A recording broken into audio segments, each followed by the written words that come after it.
hacer la presentación formal que tenemos con nosotros Horacio Beccaria, Alicia Díaz Rinaldi y a Pablo Dolfini. Todos ellos grabadores y bueno, acá tienen la obra, después hablaremos con ellos.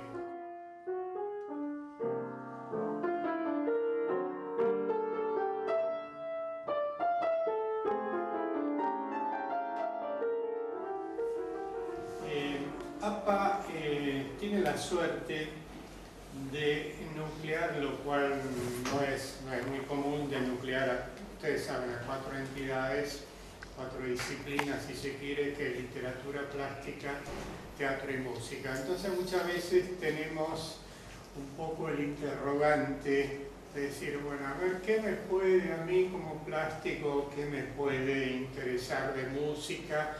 O al músico, bueno, ¿qué me puede interesar la historia del grabado, de la pintura? Pero vengo con los cambios de temperatura, pero un poco parafraseando al filósofo y pensador del Renacimiento, Pico della Mirandola, que decía, nada de lo humano me es ajeno. Creo que a todos de alguna manera nos interesa las 4 disciplinas, y las 4 disciplinas están ligadas entre sí. De alguna manera hay una musicalidad en las formas, hay una formalidad en la literatura, hay un sonido en las palabras, hay como una búsqueda común detrás del cual está el ser humano. Ahora, uno se pregunta, ¿por qué el grabado? Porque en realidad el grabado, dentro de la historia de las artes plásticas, si bien tiene un lugar muy importante, de alguna manera quedó como la hermanita un poquito más pobre, un poquito más huérfana, no sé si ustedes estarán de acuerdo. O sea, el que lleva, digamos, los laureles es la pintura. Sería interesante, yo me voy a permitir así, muy brevemente, hacer una revisión de lo que es y lo que realmente significa el grabado dentro de la historia del arte. O sea, el ser humano siempre ha querido dejar un rastro de lo que hace. Desde la época de los sumerios, 3000 años antes de Cristo, ya empezaban a hacer incisiones con formas que hacían girar sobre la arcilla para dejar marcas. Con la invención del papel a través de los chinos en el año 100 empieza a surgir el grabado, y bajo la influencia de los chinos después nace la enorme y maravillosa escuela japonesa, que perdura más o menos entre los siglos XVII y los siglos XX, con muchas figuras importantes, entre los cuales es imposible no nombrar a Utamaru, a Hiroshige y sobre todo a Hokusai, el loco de las artes, como se llamaba él. Y no sé, seguramente muchos de ustedes recordarán una imagen muy emblemática de él, que es como una ola que se levanta, que tiene una cresta que se vuelve hacia sí misma. Bueno, la imagen de Hokusai en el mundo actual casi se convirtió como un ícono de muchas cosas. En el mundo occidental, los primeros trabajos dicen que se hacen en España alrededor del 1100, y después gracias, lo toman los alemanes y los ingleses. Tuvo también un auge muy importante en el Renacimiento, inclusive sirvió en gran medida para el mercado del Renacimiento y para la evolución del Renacimiento, ya que eran las primeras veces que se logró la multiplicación de la imagen y la difusión de la imagen. Antes era una sola cosa, acá de repente la gente se encontraba con una figurita, se encontraba con una reproducción. Uno de los personajes me imagino que ustedes estarán de acuerdo dentro de este desarrollo, es Alois Sendenberger, que es un alemán. En realidad él nació en Praga, fue checo, que es el que inventa la litografía. Es un trabajo de grabado que se hace sobre una piedra caliza, y como la palabra lo dice, viene del griego lito, que es piedra, y grafis, con ph, que es imagen. Entre paréntesis, este hombre es un personaje muy interesante, muy cómico, muy gracioso, que no viene al caso, pero dado el fracaso de él como comediante y como escritor, que entre paréntesis quedan muchos escritos de él como para poder seguir el desarrollo de la litografía, él por casualidad descubre y trabaja y realmente logra hacer dinero con la litografía. Menciono esto porque para el mundo occidental es muy importante, las industrias litográficas han crecido, y lo menciono porque prácticamente lo que estamos imprimiendo hoy, mejor dicho, lo que se imprime hoy en el sistema offset, es prácticamente un mejoramiento, un perfeccionamiento técnico de lo que fue el invento de este hombre, que básicamente se trabajó en la incompatibilidad de la grasa y el agua, o sea, superficie donde caía una cosa u otra, fue rechazada. O sea, que el trabajo de offset hasta el día de hoy, que la mayoría de los libros, a pesar de, bueno, interviene lo digital actualmente, pero se imprime en el sistema offset. Y además creo que es interesante mencionarlo porque todos esos maravillosos afiches de la época de Arte Nouveau, por ejemplo, todo lo del Toulouse-Lautrec y mucha otra gente de la época, se hacía en litografía. Y hasta hace años atrás todavía se imprimía, inclusive en nuestro país, hubo una compañía muy importante, que tal vez algunos lo recuerdan, que era Fabril Financiera, que tenía unas enormes piedras, tales así que muchos litógrafos nuestros pudieron, o sea, tuvieron la suerte de poder encontrarse con esas piedras. Ahora, yo les conté un poquito la parte, muy brevemente, la parte técnica, pero uno se pregunta, bueno, ¿qué pasa con los artistas? Obviamente los artistas intervinieron en todo esto y fueron creando infinidad de estilos que se sigue practicando y se sigue ampliando y se sigue agrandando hasta el día de hoy.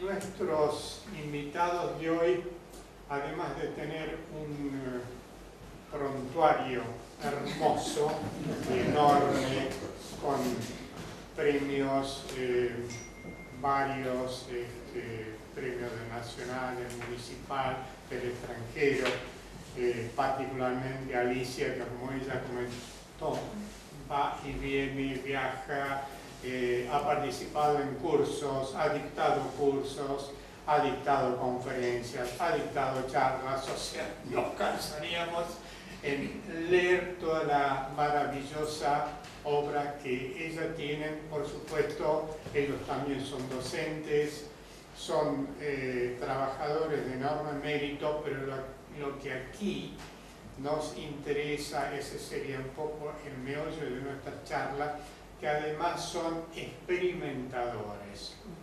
Y me permite hacer esta pequeña introducción porque creo que más o menos hasta acá se conoce. Yo quisiera que ustedes nos expliquen y nos amplíen un poco sus experiencias, las experiencias del mundo actual, cómo ven el grabado, en fin, todo lo que aporta este mundo tan variado, tan rico, tan heterogéneo como es el momento actual.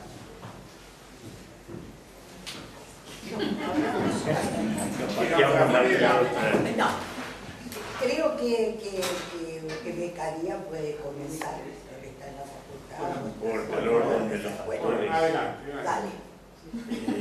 Bueno, lo que pasa es que yo no puedo dejar de lado mi parte docente, ¿no es cierto? O sea, No, pero se ha destacado. Además, creo que de alguna manera uno siempre aprende y enseña y aprende. sí, O sea, yo sí, destaco es un ida y justamente vuelta la permanente. figura de ustedes como docentes, que me parece muy importante. Yo le digo a los alumnos que el grabado es la primera manifestación del hombre, ya sea con las huellas de la mano en la pared, en las cavernas, y es el más contemporáneo a través del arte digital. Exactamente, que es un grabado. Lo que pasa que, desgraciadamente, por suerte, con la invención de la imprenta, el grabado quedó relegado muchos años a una función social que era la comunicación a través del grabado. Y hubo que esperar un acontecimiento que revoluciona de alguna manera el grabado en sí, el concepto social del grabado, que es la fotografía. Es decir, con la aparición de la fotografía, que está inventada por un grabador, precisamente, ¿no? O sea, que está ya emparentada desde el vamos, y es un poco lo que pasa con la obra de nosotros tres en este momento, ¿no? Yo quiero aclarar, haciendo un paréntesis, que cuando fui convocado a esta charla, me dijeron para venir a hablar de técnicas, pero no experimentales. Entonces yo iba a traer lo que estaba haciendo en la actualidad, y de pronto me entero de que era no técnicas tradicionales, es decir, técnicas a través de la experimentación que cada uno de nosotros estaba realizando. De ahí que las obras mías que yo traje en este momento son muy viejas. Yo estoy en este momento grabando el relieve, es decir, como si fuese xilografía, pero en alto impacto, y no tenía nada que ver con la charla que estamos desarrollando en este momento. De alguna manera creo que las obras que traje que tienen coincidencia técnica con ambos en algún aspecto, ¿no? Yo aclaro que en mi caso no hay una experimentación técnica, sino es un cambio de actitud con respecto a la matriz y la impresión. Es decir, ustedes ven colgado en la matriz. De la manera como enlazar los elementos, ¿no? ¿Cómo? No entendí. O sea, es tradicional en cierto sentido, pero no lo es en la medida en que hace la composición, No, claro. en la manera en que armás, por ejemplo, ese tejido con un reticulado y con Por una eso serie digo que es un cambio de que son actitud. opuestos, claro. Un cambio de actitud. Es decir, la matriz, es decir, además yo parto de la fotografía, yo saco la fotografía de las obras. Y a partir de la fotografía está procesada en Photoshop, o sea, interviene el arte digital a través de la calidad de puntos necesario para el offset. Luego le imprimo la chapa, e intinto la chapa y es la chapa la que queda colgada, o sea que lo que normalmente usamos como matriz, yo lo uso como impresión, como impreso. La temática de estas tres obras tiene que ver con lo cotidiano, tenía que ver con las cosas que me rodeaban en mi casa, que fueran blancas, el concepto. Contame un poquito sobre tus obras. ¿Mis obras? Sí. Esa que están ahí expuestas. Esta es una serie, es decir, forma parte de un proyecto que yo hice en el 2015 en Berlín. Pero es una serie que comienza antes, comienza en el 2005. cuando empiezo a hacer la serie de migraciones, porque me sentí muy conmovida al ver la llegada de la gente africana a las costas españolas. Yo todos los años, hace muchos años, en el verano, viajo a España y generalmente doy 1 o 2 cursos en distintos lugares. Y bueno, en Málaga estaba haciendo un seminario y una tarde, es decir, trabajamos a la mañana y a la tarde, pero tipo mediodía nos fuimos a La Plata y llegar gente en unos barcos, es decir, llegan o con unos barquitos de madera así tipo bote, o en gomones directamente y en condiciones pésimas, ¿no? Y entonces dije, bueno, yo tengo que hacer algo con esto. Entonces empecé a trabajar con técnicas de grabado tradicional, es decir, y ponía, es decir, trabajaba con el barquito de papel, pero, es decir, dibujado y todo esto. Y creía que el tema sería vigente, yo seguía cada año, porque generalmente hay 14 kilómetros desde la costa africana al sur de España, y en el verano parece que es más agradable el clima, no es más agradable la situación, ¿no? Y se ha ido acrecentando a través de los años, ¿no? Es decir, entonces, bueno, necesité poner las fotos reales también. Entonces, ¿qué pasa? Que ya, es decir, no quería trabajar con fotograbado, quería tomar las imágenes de los medios de comunicación, que sean imágenes de uso público, porque si no, es decir, hay uso de imagen, ¿no? Es decir, hay aranceles para usar las imágenes, ¿sí? Entonces tomaba esas y bueno, y me fui entrando en otro sistema de trabajo, que es tomar fotos de mi propia obra, y a esa obra, a través de programas de computación, Photoshop u otros, fusionar las imágenes mías con las imágenes reales. Si ustedes ven, hay un barquito ahí, que son los barquitos que llegan, y hay cadáveres también, porque no todos llegan. Y entonces empecé esta serie, que en el 2015 la expuse en Berlín. Y después en el 2017, esa serie, más otras más que fui haciendo, la expuse en el Museo Quinquela-Martín.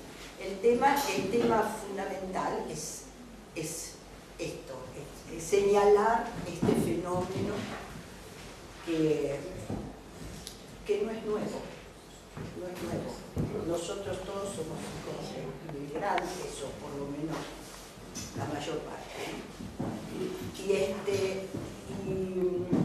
también un poco sorprendida por el tema de la xenofobia, ¿no? Que despierta este problema de tanta gente llegar a lugares que también son pequeños y están saturados, ¿no? Como en Alemania o España. Es decir, España, piensen que es como la provincia de Buenos Aires, y llegan mucha gente. Se sienten como despojados. No sé si se sienten despojados, es que no hay, es decir, España tuvo una época de gran crisis económica, con el de la burbuja inmobiliaria y todo esto, y claro, ¿cómo absorbe esa cantidad de gente? En Berlín, cuando estábamos, nos contaban que era la época en que llegaba mucha gente de Libia y de Siria, y bueno, y de repente refugios que ellos tenían, que podían estar 100 personas, había 300, con lo cual generaba problemas, es decir, problemas de convivencia, porque no es lo mismo un lugar para 100 que para 300. Y bueno, y si bien que Alemania es un país que bastante acoge, ¿no? Mucho menos otros países de Europa. Y bueno, la técnica que uso, es decir, he salido un poco del grabado tradicional y empecé a incorporar técnicas digitales, y hoy trabajo prácticamente esta serie toda digital. Pero yo sigo trabajando en grabado, porque he grabado también un poco. Eso es lo importante. Porque no sé si es importante, yo creo que es una herramienta más, es decir, uno tiene para el lenguaje que quiere desarrollar, la propuesta que tiene, usar la técnica que más le viene bien a ese tipo de discurso. Pero creo que estábamos hablando antes con Pablo Delfini, que si bien la obra de él no difiere de la mía, si son dos cosas totalmente distintas, ciertos procedimientos son muy semejantes.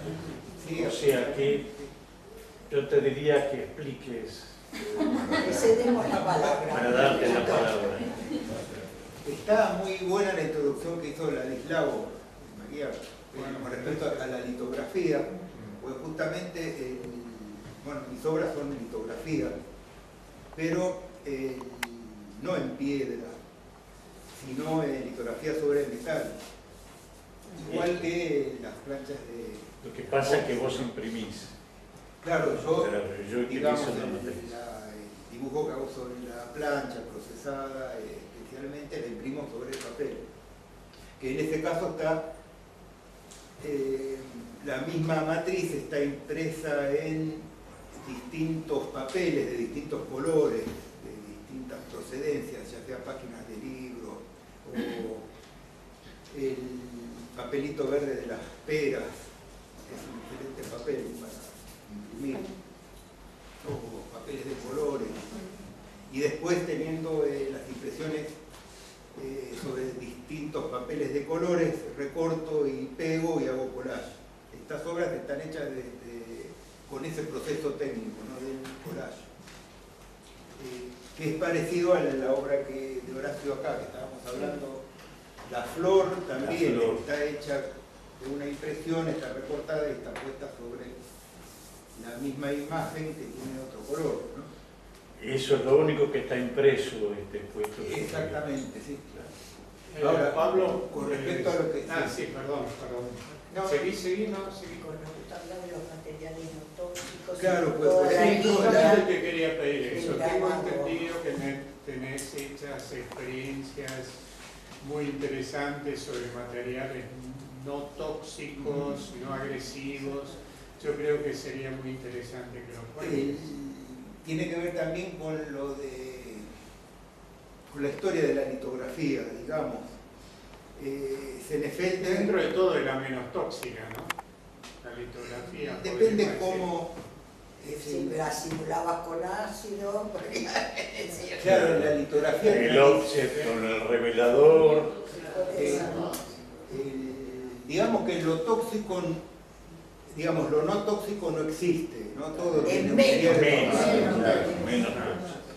Ahora, en el caso, por ejemplo, de la litografía sobre piedra o sobre metal que se hacía en el siglo XIX, desde los orígenes, tuvo después un proceso en el siglo XX que tiene que ver con el offset, tanto industrial, en impresión de diarios, de afiches, de información publicitaria, etc., que la base técnica es la litografía de Senefelder, ¿no? Solo que en vez de ser una piedra es una plancha que después de la posguerra se generaliza y se usa el aluminio, que son las planchas que Horacio usa en las obras. Se deja el zinc, ¿no?, que era la zincografía, era una técnica bastante desarrollada. Exacto, para la industria Digamos, aparte un dato histórico, la mayor cantidad de litografías hechas por Picasso están hechas sobre planchas de zinc, no sobre piedra. Esto es algo muy raro. Cuando yo me enteré, después lo busqué y lo confirmé, está en varios lugares ese dato. Que él, bueno, él solamente dibujaba todo el proceso, lo hacía Murló, los impresores, bueno, los talleres en donde él imprimía, ¿no? Trabajaba. Ahora, el tema es que a fines del siglo XX, a mitad de los años 90, dentro del movimiento, de la tendencia de lo que se llamó el grabado no tóxico, que empieza, bueno, como respuesta al movimiento ecológico y también en relación a todos los logros de los sindicatos y gremios del trabajo, que ganan muchos juicios por accidentes laborales. Entonces, esto es más en Estados Unidos, es donde se logra que digamos, legalizar la seguridad en los ámbitos del trabajo. Esta seguridad pasa a las universidades de arte y es así como muchas veces de manera obligada se busca cambiar los materiales muy tóxicos por otros que sean menos tóxicos, menos nocivos, más cotidianos. Sí. Cotidiano. Además cotidiano, sí, porque por ejemplo el curso que yo hice de grabado menos tóxico con Henry Boe, exactamente, sí. Que es un dinamarqués que da cursos en España, tiene su taller en Dinamarca también. Él usa, es decir, él pretende por otro lado que podamos hasta en cualquier lugar conseguir todos los elementos. Claro, entonces se usa salsa de soja, se usa vinagre, vinagre, exactamente. Y bueno, y evidente, por ejemplo, para hacer agua tinta se usa cera de piso, que son como silicona, no sé qué, en spray, y entonces hace los también es puntos. tóxico, de paso. Pero bueno, Claro, pero es menos tóxico, menos pero esa tóxico, agua es claro. menos tóxico que otros elementos. De todas maneras, como dice Pablo, no existe el no tóxico totalmente. Pero bueno, desde que salgamos a respirar en la algo calle, Buenos interesante Aires, es ya es que el movimiento no tóxico no pretendía eliminar las técnicas tradicionales, sino todo lo contrario, fue como una vuelta a los orígenes, investigando los materiales que se usaban antes de la Revolución Industrial, que la Revolución Industrial es la que en cierta manera introduce los materiales muy tóxicos dentro de los talleres de arte, ya sea con los disolventes, los ácidos sintéticos, todo eso lo produce la Revolución Industrial, y en el grabado no tóxico se pretende investigar qué pasaba antes, y es así como surgen estas cosas más cotidianas. exactamente, se usa para, en vez de usar aguarrás o thinner para limpiar en el momento de la limpieza, se usa el aceite vegetal de cocina, que es un excelente removedor de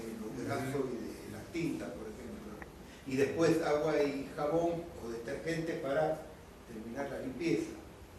Con aceite, agua y detergentes se reemplazan a los disolventes tóxicos Derivados del petróleo. Claro. ¿Y eso de dónde se saca ese dato? Se saca de los talleres del Renacimiento que usaban el aceite de oliva. En esa época el aceite de oliva era más barato, o el único, ¿no? Pero es un material, lo mismo que el jugo de limón o el vinagre. El vinagre es un Claro, excelente limpiador. Son, Bueno, ahora en los comienzos, ya que preguntaste del movimiento del grabado no tóxico, la pretensión no era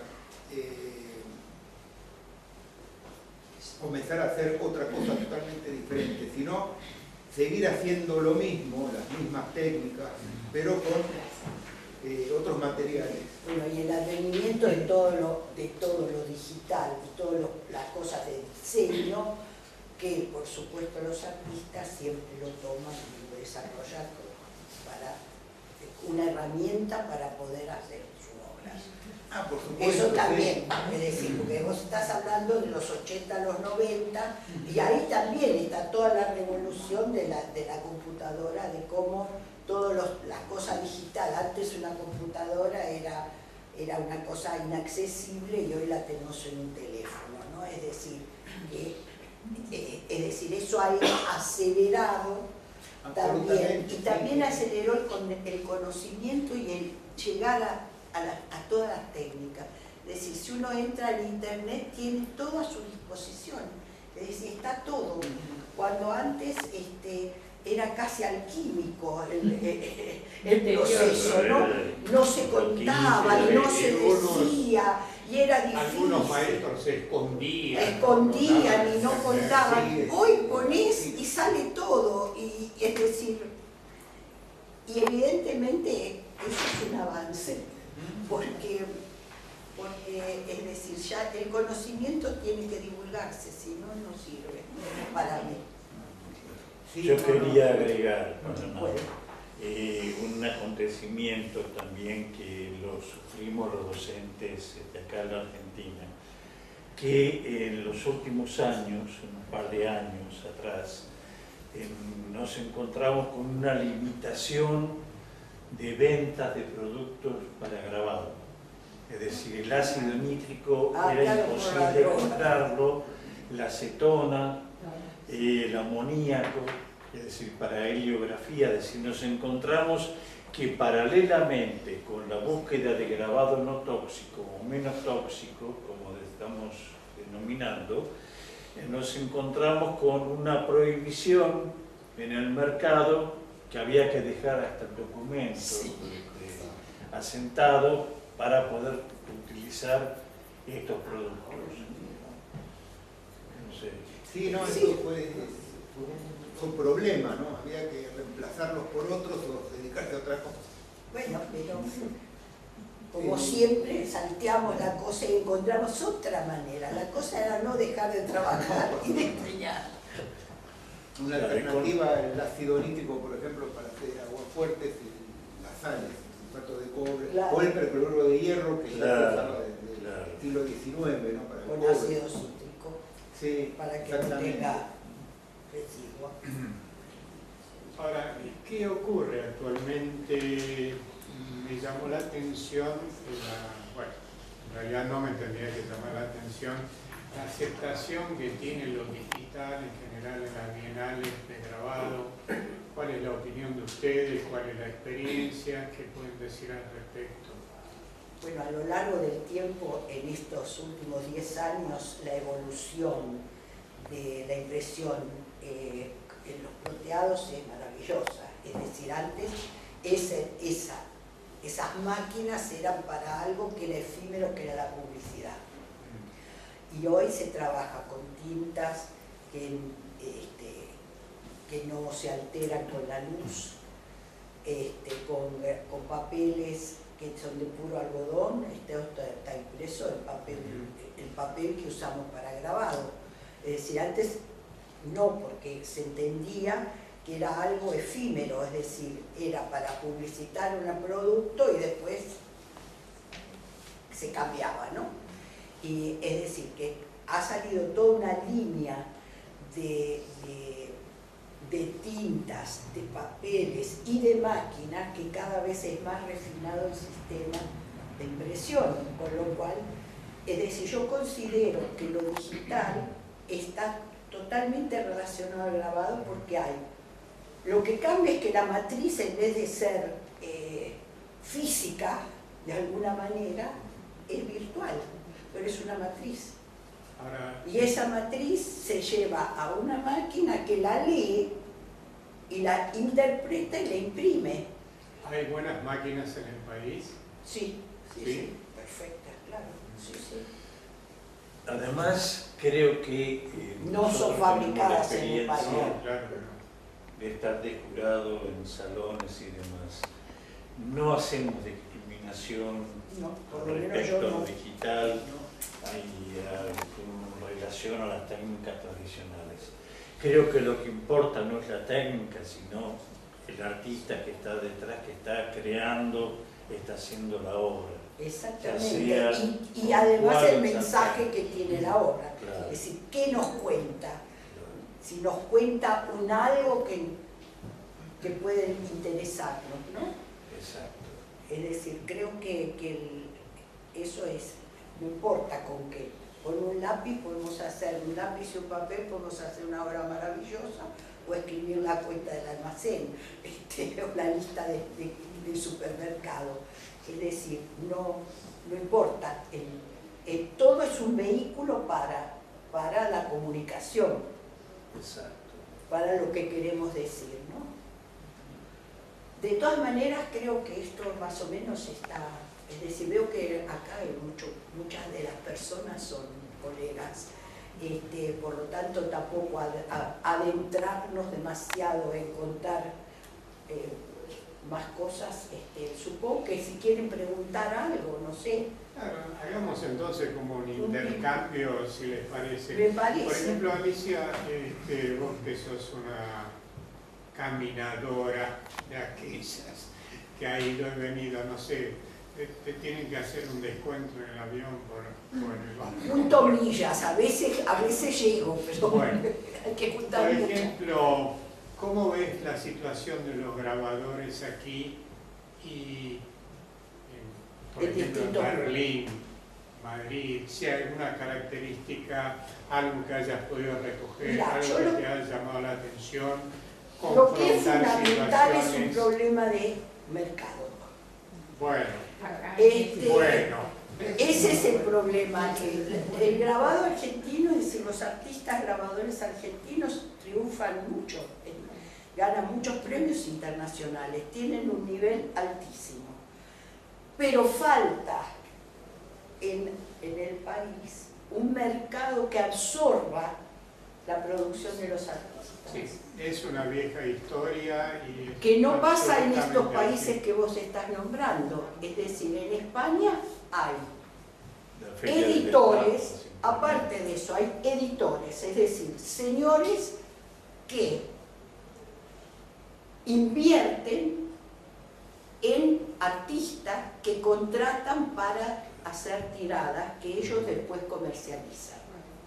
¿Cómo la comercializan? Es decir, hay dos sistemas, pues yo he trabajado con editores, es decir, te eligen un trabajo, es decir, por supuesto inédito, y te dicen, bueno,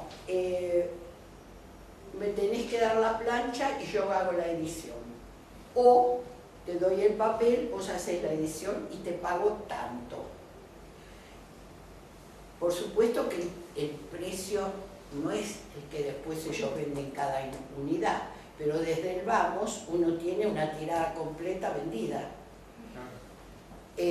Y también la difusión de esa obra vendida, porque si el señor invirtió dinero y te pagó por la idea, es decir, por la imagen, y te pagó por las impresiones, va a tener interés en que eso se difunda, que salga de su negocio. Sí, claro. Con lo cual, ¿dónde vamos a ver grabados, estos grabados de estos editores? Los vamos a ver en negocios, en oficinas, en las casas de marcos. En vez de aquí, por ejemplo, venden láminas, allá venden grabados originales.